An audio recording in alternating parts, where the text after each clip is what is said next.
I'm Chris, and welcome back to my channel. Today I'm going to look at something a bit different, but crucially important, and that is the question of, is there a place for negative energy as a music YouTuber? The idea for this video has been floating around in my head for a while, but I was motivated to actually do it after the recent Busy Work Beats video, Producer Community Infighting, with the link is in the description, as well as a Paul Third video in regards to negative plugin reviews, which is also in the description. I watched the entire 37-minute Busy Work Beats videos, and I would summarize what he's saying in that as follows. His belief is that certain channels, and he singles out Weaver Beats in particular, as well as Dame Taylor, deliberately create negative content for views and thus financial gain. They capitalize on any existing beefs and inflame the situation further, and that their followers then tend to take things too far in terms of harassing any targets from a video. Now, I don't want to comment on the Weaver Beats and Busy Work Beats beef specifically, as firstly, I'm going to be unashamedly biased, and secondly, that distracts us from a more important discussion that needs to be had in my opinion.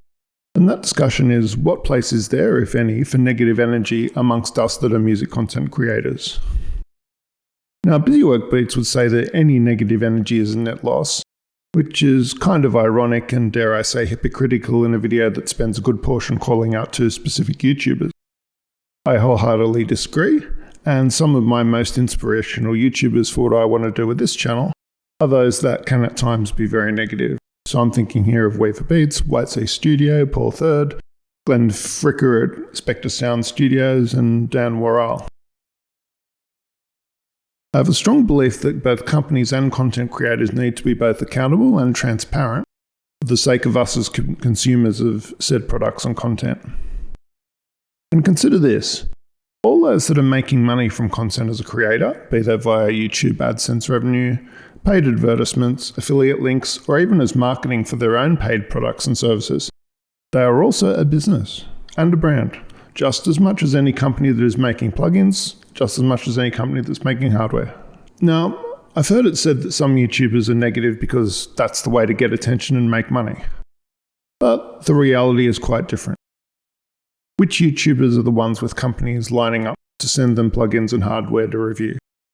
You just have to look at their channels to realize that, for example, the relentlessly positive Sanjay C is sent a lot more of both of those than, say, a Weaver Beats. Even if being negative is good for views, it comes at a heavy opportunity cost. I will say this though. Let's say I'm looking to buy paid plugin X, and there are positive reviews for it, both on Sanjay C and Weaver's channel.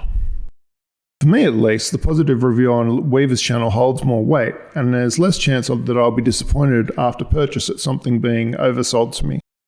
So another example of why we need content creators to hold both companies and other creators accountable, the Waves only subscription fiasco.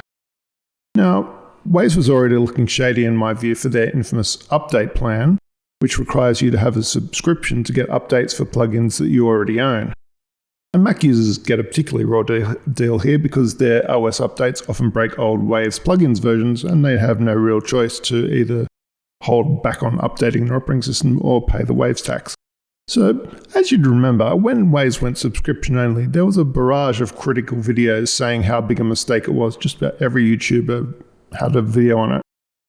And the backlash worked. Waves backtrashed and reinstated plugin ownership. There was a similar but smaller scale sort of occurrence when Bitwig wanted to add some things to their door as paid. Same sort of outcome, the backlash made them change their course. So, second example is Unison Audio. Now, you can tell a lot about a content creator, in my view, by how they talk about Unison Audio. Personally, I think they're a terrible company that deliberately targets new music producers with slickly marketed, overpriced plugins that overpromise and underdeliver. Find a content creator with a positive review of their paid products, now that they've got one free product, woo! And inevitably it'll be a paid review and or with affiliate links. I don't want anyone falling into the trap of wasting hundreds of dollars buying these types of plugins, so spreading awareness about them and people shilling them is part of being an ethical content creator in my opinion. Because I want to be able to give my unbiased opinion about any paid plugin, I've made a decision early on not to use affiliate links, nor to do paid promotions down the track should the opportunity arise. There are certain YouTubers who seem to think every paid product they review or showcase is wonderful, and it makes it hard to trust their opinion. I want to be both above reproach and avoid the temptation to shill something I don't believe in just for financial gain. I'm not doing this channel to make money. Any that comes along down the track is a bonus in my view. As you would realise, there are some wonderful free plugins around, and where possible, I'll use and showcase them in videos. If I am using a particular paid plugin in a video, other than for a review, then it's because it's the right tool for that particular job, and it's what I would use on my mixes, be they on or off camera. And in the case of paid plugin reviews, I'll be calling out the good and the bad as I see it. So to answer the question I posed at the start, yes, there's absolutely a place for negative energy as a music YouTuber. I could go in depth on many examples, like EA Ski calling out Akai for their treatment of Roger Lynn and inferior converters on modern MPCs, Glenn Fricker calling out Gibson for lax quality control, Dan Worrell calling out Harrison for falsely marketing a bog standard digital EQ as having analog properties because of their hardware history, and the list goes on. I will say, however, that going and harassing someone just because your favourite YouTuber dissed them is crossing the line. And to be fair, I've seen Weaver Beats specifically warn, don't do this, in a number of videos. Making negative videos can be constructive, but harassment and threats, etc. never are. But I'll leave you with one final thought. If a music content creator never expresses any negative thoughts or opinions about anything, any plugin, any hardware, any company, or any other creator, what are they not telling you, and why are they keeping it to themselves?